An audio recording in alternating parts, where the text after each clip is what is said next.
Good morning, fifth graders. This is Miss Casey. Happy Friday. I'm here today to teach you about comparing and contrasting characters. So we're going to be using the document that I have up on my screen. You can find this document in your Google Classroom this morning or today. It is, again, the Compare Contrast graphic organizer. So let's look at the story. Here's the story that you should have read this week. If you haven't, you have a little catch up to do. Miss Gilbertson had read the story on the Monday slides. So if you're looking for that, go back to the Monday slides. All right, so let's look at this story and the characters. What we're going to do first is look at part of the story when the Rollettes are sitting at their dining room table. Okay, so this is just a little practice. This is not the same as your document or your worksheet that you'll fill out today. All right, so let's watch this part. The characters in a story may be similar to or different from one another in their traits, actions, and responses to events. You can compare and contrast characters to help you better understand how their personalities and actions affect events or are changed by events. So remember, compare, contrast. Take a moment to think about what those two words mean.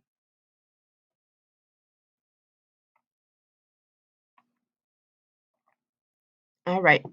So when we compare something, we find things that are the same. When we contrast, we find things that are different. Okay, so we are going to be contrasting how the characters feel from one part of the story to the end of the story today. And in this example, they're going to show you how they feel at the dining room table. Okay, your work you'll do later with me is about when they're outside of the soup kitchen. This example is just when they're at the dining room table. Okay, so we have to fill out how these characters are feeling. How they're responding to the situation. Oops. And sorry about that. Just lost that for a second. Okay, so here we go. So the event. Well, they're having dinner at their house, so I just popped that in there. Again, just watch this part. This is nothing for you to fill out right now. So, how was Dad feeling? Let's read this. Dad stayed where he was, sullen and spent. Any jobs in the paper? Mom asked, her voice rich with sympathy. Dad shook his head no. He had worked as an artist in the theater for years, but most productions were still strapped for cash. Dad sketched posters for shows that did get the green light, just to keep his skills sharp. He even designed posters for Rollett's Follies, with Ruth and me depicted in watercolor costumes. For dinner, Mom served a baked loaf of whatever ingredients she had that worked well together. From the reddish color, I could assume that she had snuck in beets. I guarantee you'll like these beets, she said, reading from my frown. It's meatloaf, the meatless meatloaf, she sang, as she served up slices. Ruth fidgeted in her seat. She's still excited about the talent show. Though calm on the outside, inside, I was all a twitter too. Okay, so let's go back and see how Dad feels. Dad says, so basically, just remember what's going on in the story. Okay, this is set in the Depression era, the 1930s. Many people lost their jobs. Many people struggled to have food and things that they needed to live, or had to get by with very little. So the dad is an artist. He does not have a job right now. So he is not earning any money, and therefore they're needing some help and are going to go to the soup kitchen. Okay, so but Dad, he's sullen, he's spent, um, he's he's got his head down, he's sad. Okay, so let's see. There's my text evidence. It's highlighted, and he's sullen, he's down, he's sad, he shakes his head, he's tired. Okay, let's go on to Mom. Mom sang as she served up these slices of beet loaf. Okay, so these kids are not excited to be eating a loaf of beets. Meat was more expensive, so they probably didn't have money to buy meat for meatloaf. So mom is trying to make the best of things. She sings. She's saying, it's meatloaf or beet loaf, the meatless meatloaf. She's trying to make it fun. I don't know if the kids are buying it though. Do you think? All right, Ruth. She's still excited about the talent show. She's kind of fidgeting around, wiggling, excited. And Shirley was calm, although excited too. Okay, so this is how I went back in the text to find evidence of how these characters were feeling. Okay, so now what we're going to do, we're going to use the same idea, but in a different part of the story. This is the part that you're going to fill out coming up. Okay, so this graphic organizer talks about how the Rollettes feel as they are waiting outside of the soup kitchen.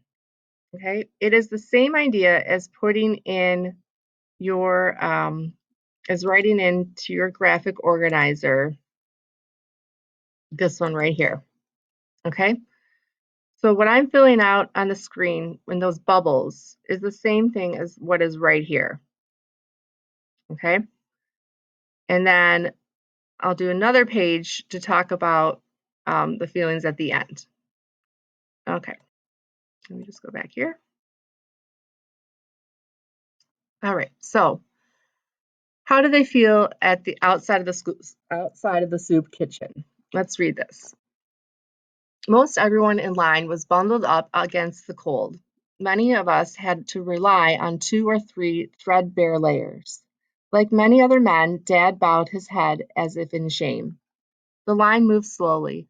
Bored, Ruth began practicing her dance steps. I sang an upbeat tune to give her some music. Around us, downturned hats lifted to reveal from frowns becoming smiles.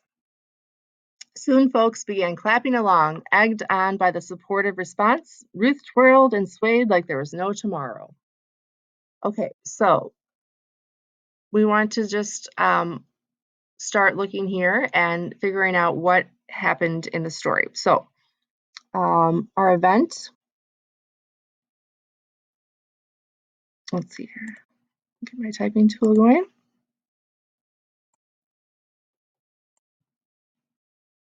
Okay, so this is outside.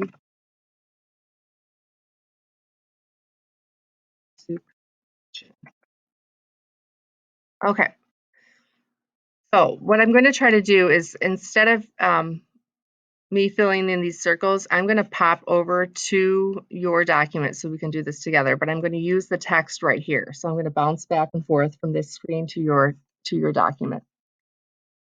All right, it says they were bundled outside, they were cold. Like many other men, Dad bowed his head as if he was in shame. Okay, so let's talk about Dad first. Okay, so how did Dad feel waiting outside the soup kitchen? Make this a little bigger.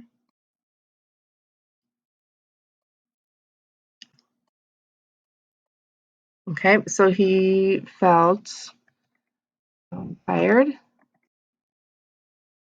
sad, down. Okay, now we're going to go back and see how, let me pop back here. Okay, so let's see how that goes. It says everyone in the was lined up, they were cold. We had the threadbare layers, meaning their clothes were very thin. They were trying to stay warm. So he bowed his head as if he was in shame. Okay, now let's see how the girls are feeling. Oh, by the way, Mom is not going to be a part of this of the story. She is not in these scenes, so we're not going to fill out any section on Mom. Okay, so the kids. The line moved slowly. Bored, Ruth began dancing practicing her dance steps. I sang an upbeat tune. Okay, so let's go back. Oops, excuse me. Let's go back here. Okay, so Ruth is bored. Um, I'm imagining that these kids They're probably feeling hungry. They're probably sad. Okay. And then what I'm going to add here is that she begins dancing.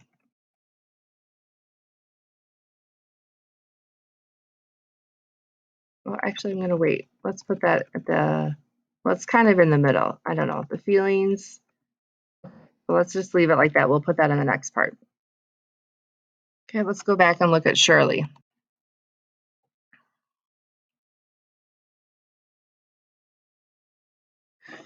Okay, so Ruth's bored. She begins dancing. I sing an upbeat tune to give her some music. Okay, so she's sitting there bored, but then she starts singing.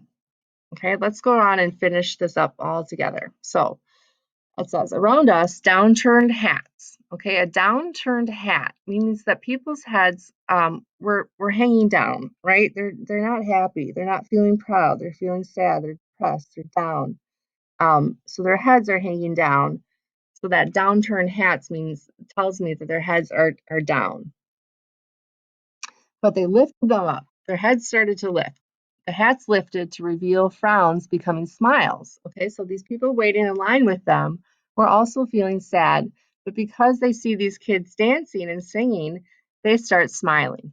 It makes them feel happy to see these girls having so much fun.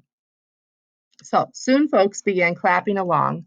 Egged on by the supportive response, Ruth twirled and swayed like there was no tomorrow. Okay, so you can tell the mood definitely changes as the scene goes on. Okay. Again, these so we're contrasting how the characters what's the difference in how they feel at the beginning of the scene to the end. That's the contrast part. We could also compare the characters a little bit. Like I'm noticing that there's some similarities between Ruth and Shirley. They're bored, they're hungry, sad, perhaps they're embarrassed too. That in here too. And that could definitely be a feeling of the kids as well. Okay. But at the end, how do they feel? Well, Ruth starts dancing. She's the one that starts dancing. So let's put that in there. Okay. And Shirley starts singing an upbeat tune to go along with her dancing.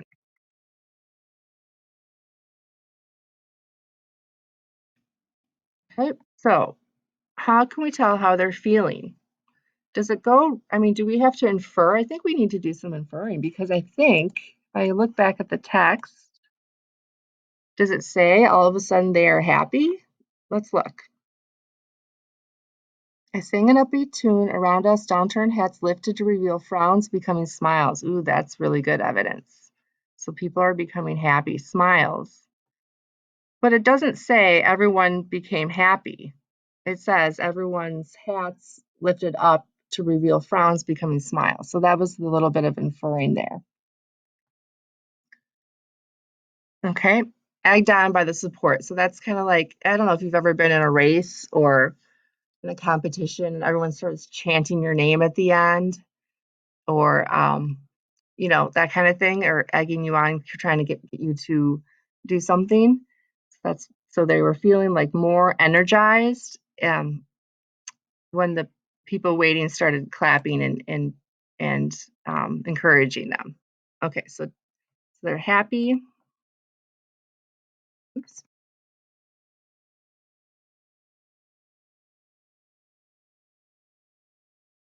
They feel happy.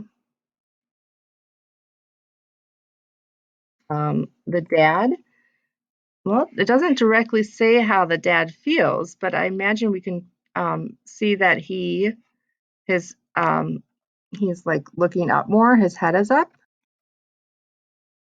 Maybe he's feeling proud of his daughters for turning kind of a unpleasant situation into a good one. He's definitely feeling happier. Okay. So, I think that's about it. we are going, if you have other details that you would like to add that make sense in this graphic organizer, you sure can do that. I just wanted to get you going on this. And I think that's about it. So thanks for joining me for today's lesson on comparing and contrasting characters. Remember, comparing, finding things that are the same, like some similarities between the daughters, and contrasting, finding differences, and this time it was differences in how the characters changed from the beginning of the scene and how that was different to the end. All right, fifth graders, have a great weekend. We'll see you next week.